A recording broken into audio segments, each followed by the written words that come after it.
Namaskar. Welcome to this session. We are considering the third Niyama Tapas, and we have come to a point that we are trying to understand the tapas in yoga, tapas with reference to yoga, particularly tapas with reference to Niyamanga tapas. So, the tapas outside the realm of yoga, as I have clarified, takes place for various other purposes and reasons. Particularly when we understand the tapas did by Asuras, Ravana, Kumbhakarna, or someone with Asuri Pravrutti like Jayadratha, Mayasura, Bhasmasura. So, mythology tells us that the tapas were performed by even people with demonic disposition. While the tapas is also in divine disposition. So that's a point to be noted, that tapas which comes in divine disposition is of one kind, and tapas that comes even in demonic culture is of another kind. And that's why we need to understand the Satvik, Rajasic, Tamasic classification of tapas. The one that Jayadratha performed or Ravan Kumbhakarna performed was naturally of the kind of Rajasic and Tamasic tapas. So Bhagavad Gita comes very handy in understanding the desirable tapas, because tapas comes in Daivi Sampada. Tapas is also performed by people with demonic dispositions. So, with reference to yoga, the tapas should be such that it is definitely working against our Klesha and Klesha vritti. It should not be working to encourage the Klesha and Klesha vritti. Klesha being avidya, asmita, raga, dvesha, abhinivesha, and Klesha vritti being kama, krodha, lova, moha, mada, matsaryam.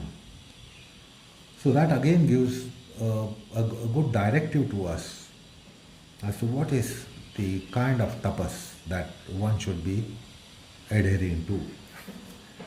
And with reference to tapas in yoga, particularly with reference to yoga, it is Dwandwa-kshayanam.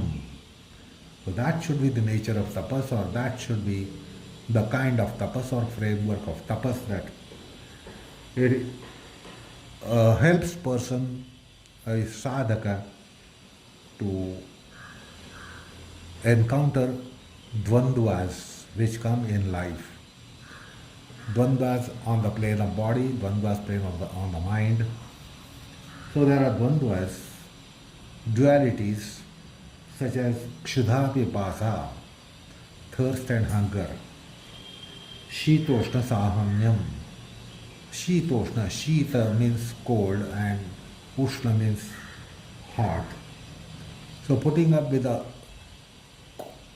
cold and hot things in life, the cold and the hot on the plane of body and on the plane of mind. With particular reference to Niyamanga Tapas and Yogic Tapas, Vyasa clarifies, he says, even Kshanikata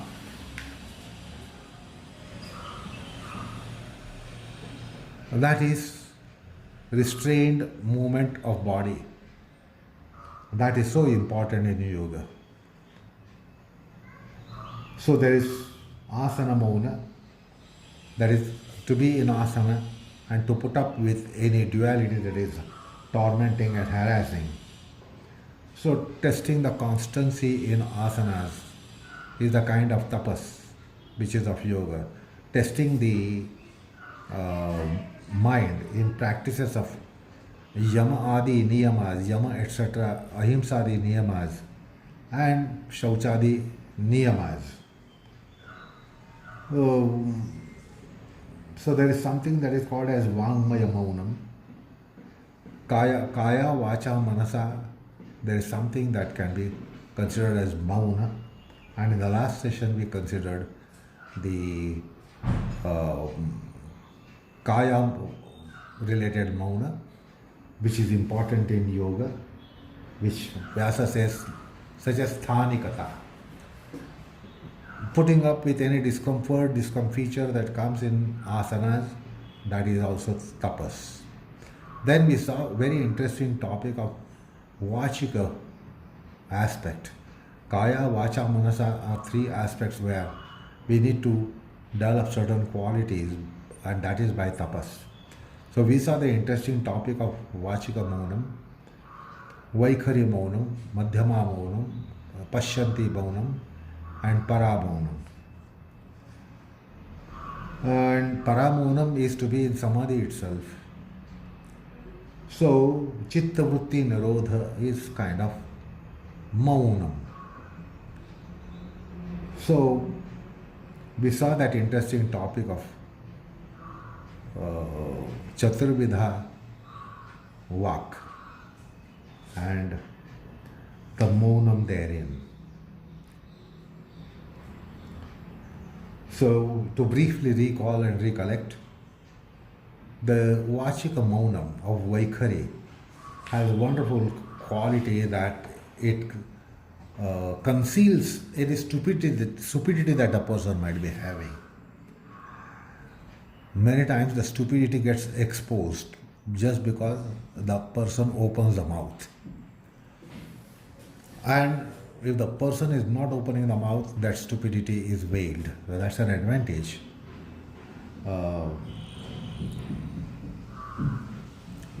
And that Vachika Mauna is practiced in life, particularly in Dharma Vrata Vaikhalya, that people observe silence on that particular day. When they are Vratastha, they are said to be Vratastha, that is being in Vrata, that they don't open the mouth. But then we come across people using some slate and pencil to express what they want to do but not open the mouth. So all these things happen. When you are in Vaikhari Maunam, you might take recourse to gestures, facial gestures, or take recourse to some pen and pencil, paper and pencil, write down what you want to say but not say what you want to say. So that will be interesting topic to really deliberate on. Then comes the Madhyama Maunam. Madhyama Maunam means Maunam in thought, Vichara Maunam. So which is also an important aspect of yoga. So in Vichara Maunam, if you are in divine thought, that means you are in Maunam as far as the worldly thought process is concerned. So the Madhyama Maunam is also important to be considered. The Pashyanti Maunam is on the plane of samskars. And in vritti Nirodha, you need vitthana samskars coming to surface, getting suppressed, and Nirodha samskars coming to surface. So that itself is kind of Maunam. And there is Paravani Maunam. So that will be interesting topic for one to really consider. So there are tapas of the form of Sarvanga Maunam, Akara Maunam, which Vyasa mentions.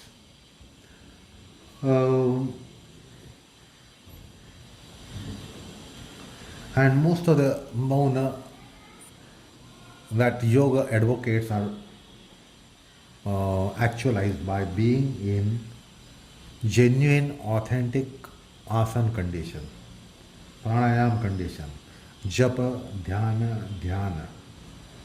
So the maunam is so important to be in authentic yoga, authentic asana, pranayam, japa, dhyana, etc.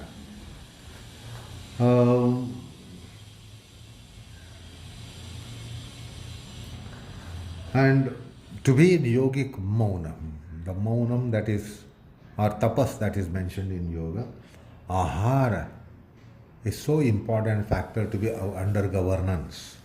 Because annamaya hi saumya manaha. And if the mind is to be reformed through yogic process, annam is so important aspect. And since in one of the sessions we saw that the tapas is primarily of the nature of the food that we eat. Ahara shuddhi is so important. And then we saw the various dimensions of ahara, not only food at dining table, but other kinds of food that we take. Sensory food, mental food, intellectual food, emotional food, etc. And therefore, the greatest tapas, as Mahabharata puts it, and I quoted on earlier occasion, Mahabharata Shanti Parva, 161 chapter and the 7th verse, Tapohi na anashanat param. No tapas is superior to anashanatmaka, anashana rupa tapas. Anashana means fasting. And that is so important in Adhyatma and Paramartha.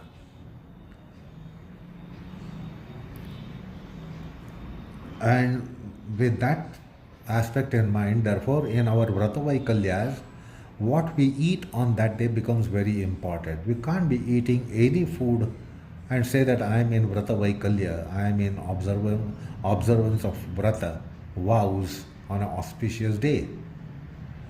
So we understand the ahara on Vrata Monday, Tuesday, Thursday, Saturday, Ekadashi, Shivratri, Datta Jayanti, Ganesh Jayanti. It is primarily of the nature of food that one must be eating. We do not eat any kind of food when we are in Vrata and Vaikalya. So that's a great kind of culture that our tradition has given us, that we observe something with regards to food, if it is Vrata Vaikalya Roop Tapas. And with that in mind, Vyasa is telling us about some of the vratas which are with respect to food that we eat on that day, or while we are in tapasya, while we are in Vrata, Vaikalya, what kind of food and how it should be eaten, how much it should be eaten becomes very important. And in order to qualify for that condition, there are certain tapas which are with regards to food, and Vyasa describes them. The first one is Kruchra Vrata. And therefore Vyasa mentions Kruchra Vrata, Chandrayana Vrata, Santapanadi Vratas. So these are all with regards to food that we intake. At this kind of tapas is so important in Niyamanga Tapas. The niyamas primarily are mentioning tapas with regards to intake of food. And therefore certain vratas which have come in Dharma Shastra have been embraced. So one of those tapas which Vyasa has described is Kruchra Vrata. There are many kinds of Kruchra Vrata which is interesting to take note of. This Kruchra Vrata is of 12 days. One of the Kruchra Vratas is of 12 days. That means consecutive 12 days. So that also tells us that we cannot be in our ordinary normal business activity of life and be observing these vratas. Because we have to observe particular discipline on not one day but 12 days. So for an ordinary mortal, the vrata is of a day.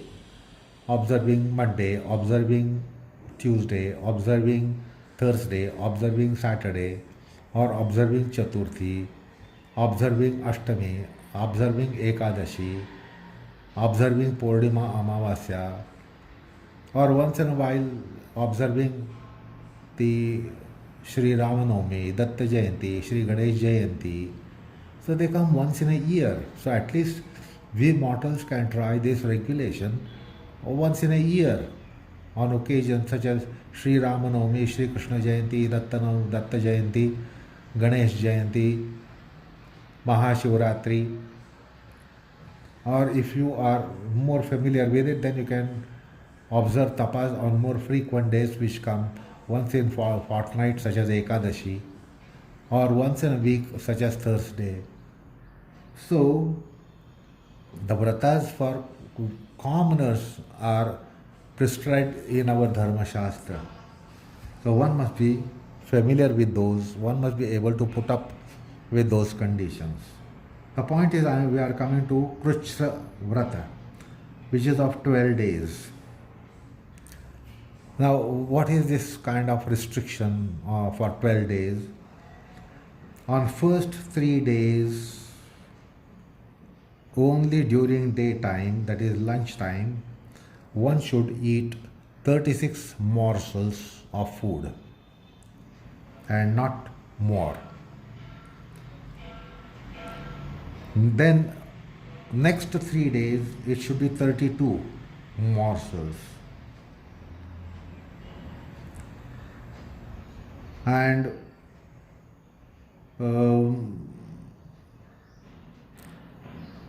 then it comes to 24.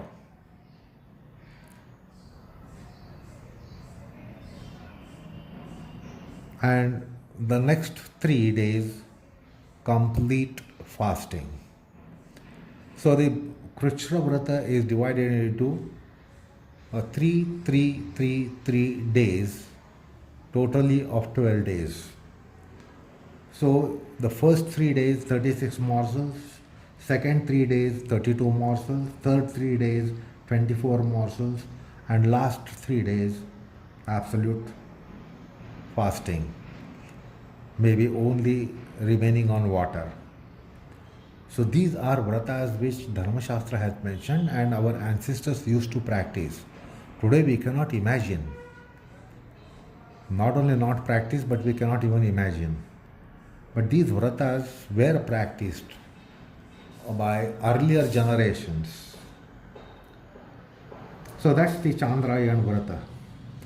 Manu in his Dharma Shastra mentions Tapta Kruchra kind of Vrata. In Manusmriti 11.215, this has been mentioned. So in that, the Tapta Kruchra Vrata, for 3 days there is complete uposhanam anasham, not to eat. On second 3 days, only daytime to remain on hot milk. And then next 3 days on just consuming hot clarified butter, what is called as ghee. And the last 3 days just to be in Ushna Vayu Bhakshan. Vayu Bhakshan means to live on air. And here it is mentioned to be living on hot air, just to eat hot air. So that is called Tapta Kruchra Vrata. Tapta means hot, heated, and therefore the Tapta predication has come in a nomenclature. Then There is another Krishna Vrata mentioned by Yagnavalkya. It's called Pashaka Sagnaka Krishna Vrata. It is again of 12 days and it needs quite a qualified person to be adhering to this. Yagnavalkya mentions in 3.317 of his Yagnavalkya Smriti. So, for 12 days it is observed how first day hot milk, second day hot ghee, then hot water, and fourth day complete upavas. So that is of 4 days for those who are not qualified for 12 days.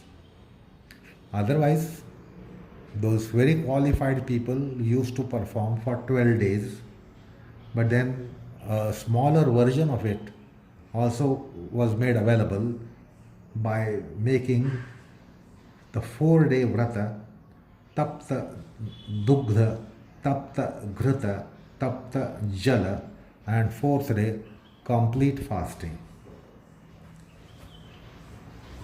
So that is called Maha Tapta Krishna Vrata by Yagnavalkya.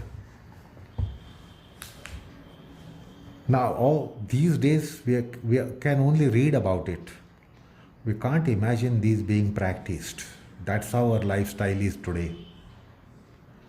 Then there is another Krishna Vrata called Shita Krishna Vrata. Shita means cold. Tapta means hot and Shita means cold. So this is Shita Krishna Vrata. The Yagnavalkya has mentioned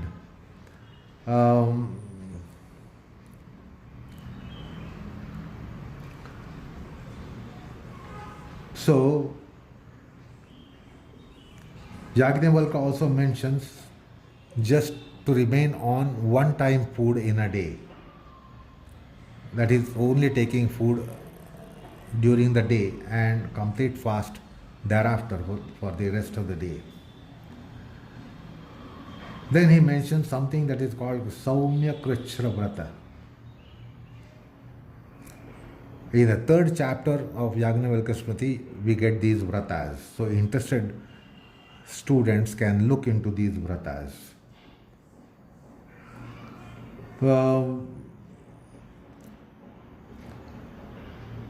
Then he mentions a vrata of 6 days as well, to remain on various different items which are prescribed by Dharma Shastra. Not any 6 items that you choose. You are not given a menu card, you choose any 6 and live on 6. But Dharma Shastra mentions few items such as clarified butter, such as water, such as some grocery material called satu, and etc. So to live on those items. Then he mentions so many kind of Krishna Vratas such as Tula Purusha Krishna Vrata. Baudhayan mentions Bala Krishna Vrata. On the first day, there is only afternoon meals. Second day, there is only evening meals. Third day is complete fast. And on the fourth day, Dwandwa-kshayanam. So there is Baudhayana in 4.5.7. Then Ati Krishna Vrata is also mentioned by him. 3 days only afternoon meals, 3 days only night time, of course light food, simple food, and 3 days Ayachita, that is complete fasting. Then he mentions Krishrati Krishna Vrata in 4.5.8. So those who are interested in knowing these vratas should look into these smritis and they will come to know about it. There is something that is called as Ardha Krichra Vrata, which is mentioned by Apastambha in Dharma Sutra, 1.44, 43 and 44 verses. So he mentions Ardha Krichra Vrata. So on the first day, afternoon meals, second day, night time, that is evening time, and third and fourth day, Chitta vritti, that is not to eat anything, complete fast.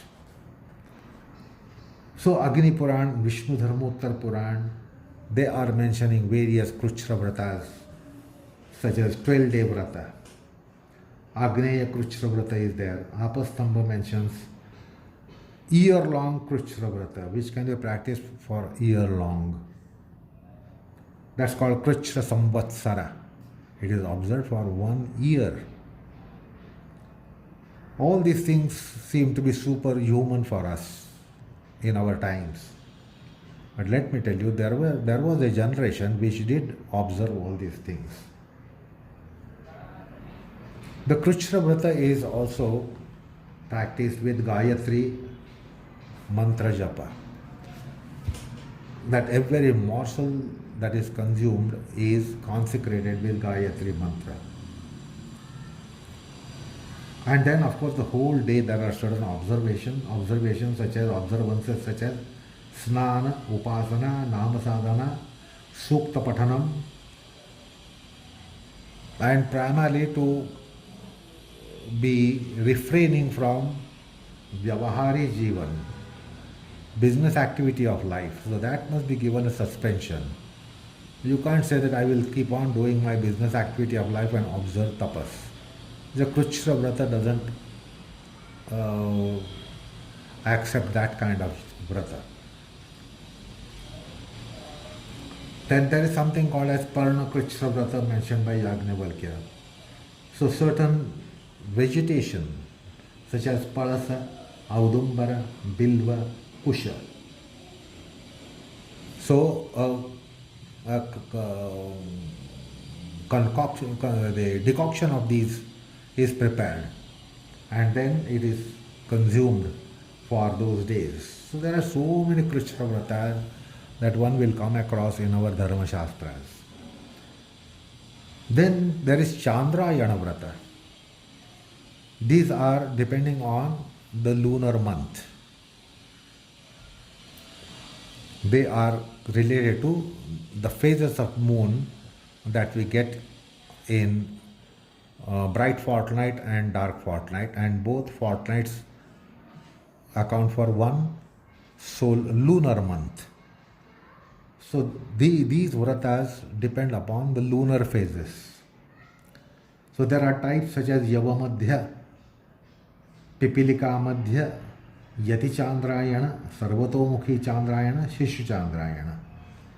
So these are Chandrayana vratas. The Yavamadhya Chandrayana commences on bright fortnight Pratipada, the first day of the bright fortnight. It starts with one morsel of food on first day. Second day, two morsels. Third day, 3 morsels. Fourth day, 4 morsels, so on and so forth. Reaching 15 morsels on the 15th day. And then slowly reducing 1 morsel each day. So for first 15 days, starting from bright fortnight Pratipada, first day, 1, then 2, then 3, then 4, 5, 6, 7, 8, 9, 10, 11, 12, 13, 14, 15 morsels. And then from 15 morsel, 1 morsel each day is reduced. And then therefore it becomes 14, 13, 12, 11, 10, 9, 8, 7, 6, 5, 4, 3, 2, 1 and fast. So that is Chandrayana Vrata.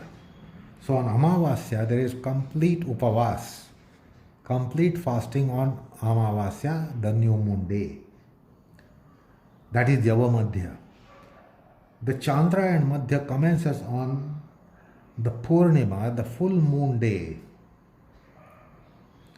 and then 15 morsels of food, stipulated food, of course, not any kind of food, but certain Vrata food,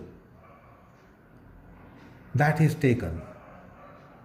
Then it is slowly reduced 15, 14, 13, 12, 11, 10, 9, 8, 7, 6, 5, 4, 3, 2, 1. And then there is complete upavas on Amavasya day, complete fasting on new moon day. And then again from the first day after of the dark fortnight, one by one morsel is increased to ultimately reach 15 morsels. So this is a Vrata from Purnima to Purnima. So these are mentioned in Manu Smriti, 11th chapter. So these are called Pipilika kind of Vrata. So Yavamadhya and Pipilika Madhya Chandrayana, two Vratas are there. Then comes Yati Chandrayana. Yati Chandrayana means during the noon time only to take 8 morsels of pure food or Vrata food. So this will be for one lunar month.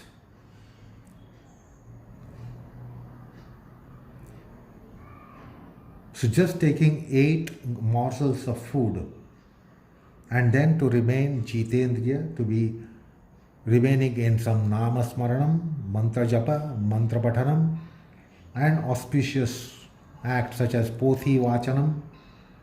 So to be reading some scriptures and not doing any other activity of life. So that is called Yati Chandrayana. Then there is Shishu Chandrayana. Shishu Chandrayana means one needs to remain in a placid state of mind. So morning time 4 morsels, evening time 4 morsels, and this food is taken as Naivedyam, Prasada, and then whole day to remain Vratastha, to be in auspicious conduct of life and not to indulge in business activity of life. Then there is Sarvatomukhi Chandrayana. This Vrata can commence on any lunar day and it would be there for 28 days of lunar month. In all entire lunar month, one is only allowed 240 morsels of food for 1 month. So 240 morsels of that auspicious food is to be taken on those 28 days. There is no proportion given for each day, but a total of 240 morsels during a lunar month. And then to be in Bhagavad Upasana. This is very important aspect of Vratastha condition, that you must be close to divinity. You must be in thought on divinity. Bhagavad Charcha, Bhagavad Parayanam.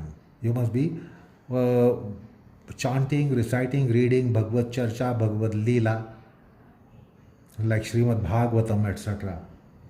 And that's how one should be observing the Sarvatomukhi Chandrayana Vrata, or this comes in any Vrata, that you must be having auspicious practices. There are also Santapana Vratas. Yajnavalkya mentions on the previous day when you are going to start the Vrata, you should be fasting, complete fast on a previous day.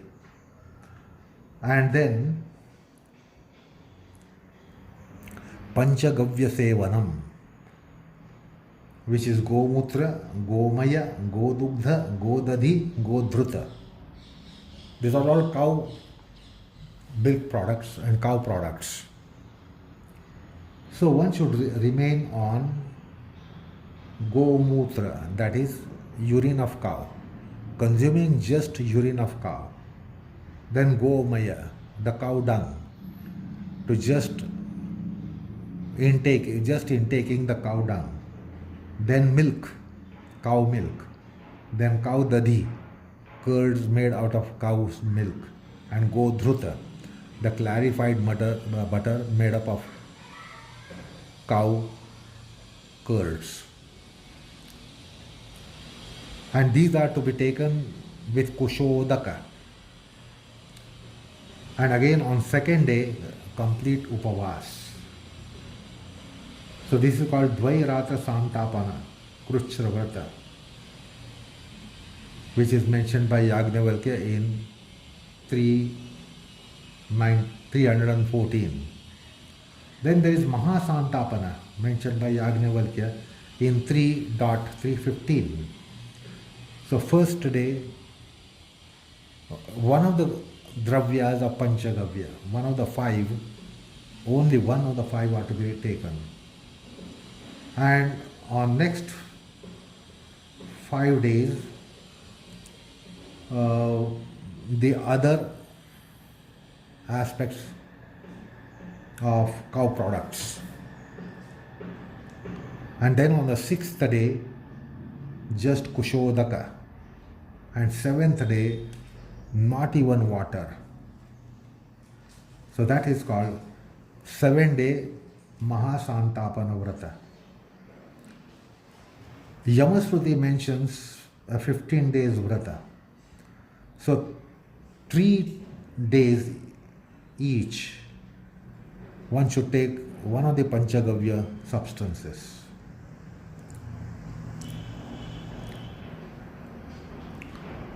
So the 5 cow substances make it a 15-day Vrata, 3 day each. Jabala has mentioned the same Vrata for 21 days.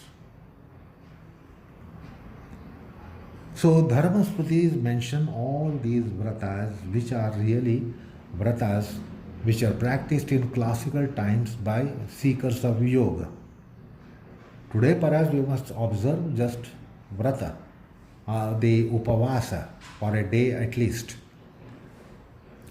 So the point is, Vrata with regards to food is very important to develop the restraint aspect.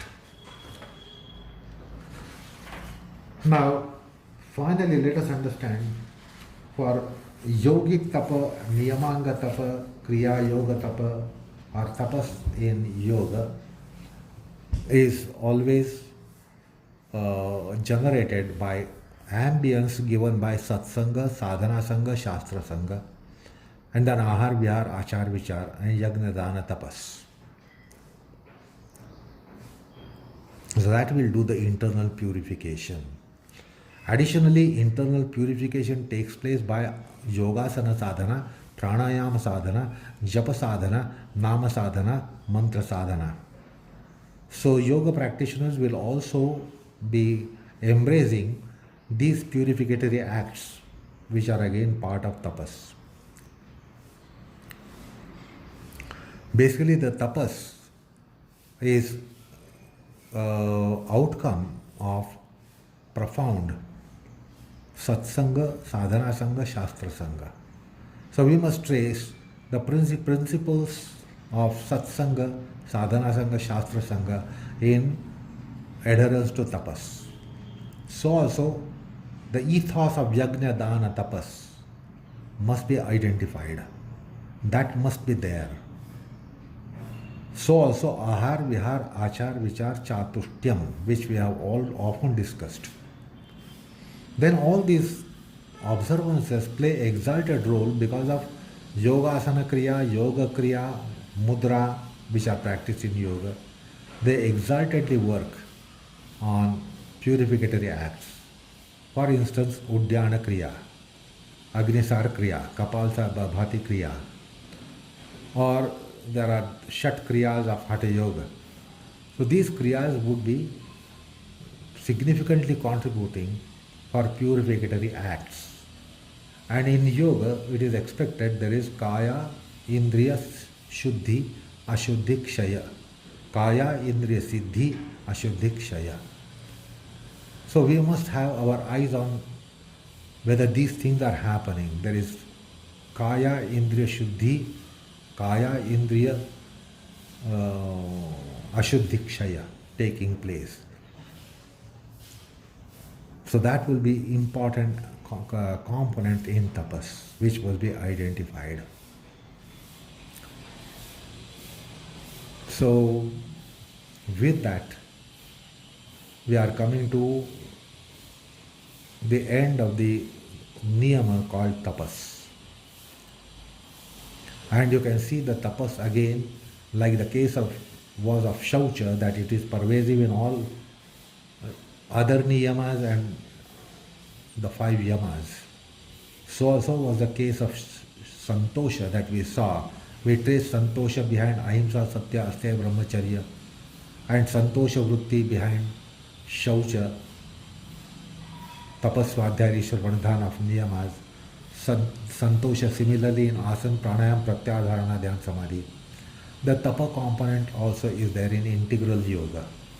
It can be identified in ahimsa, satya, asteya, brahmacharya, aparigraha, shaucha, santosha, svadhyaya, ishwar, pranidhana, the 4 niyamas, rest, and asana, pranayam, pratyahara, dharana, dhyana, samadhi.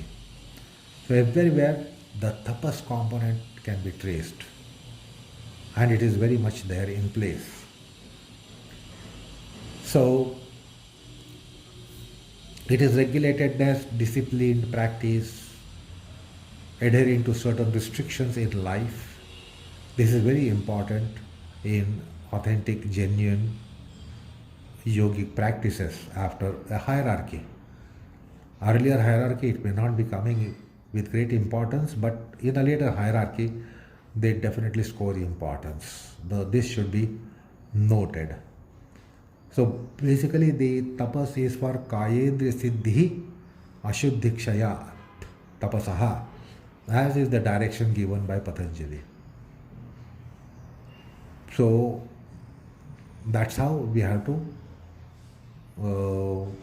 shape the endeavor in the realm of tapas, that there will be kaya, indriya, siddhi, some attainments in kaya and indriyas, bahyendriyas, antarindriyas, and also ashuddhi, kshaya, some purificatory act is taking place, and then that is tapas. So when you have purificatory processes in place in your yoga that you are practicing, it also becomes tapas. So with that, we are concluding the tapas, the third of the niyama.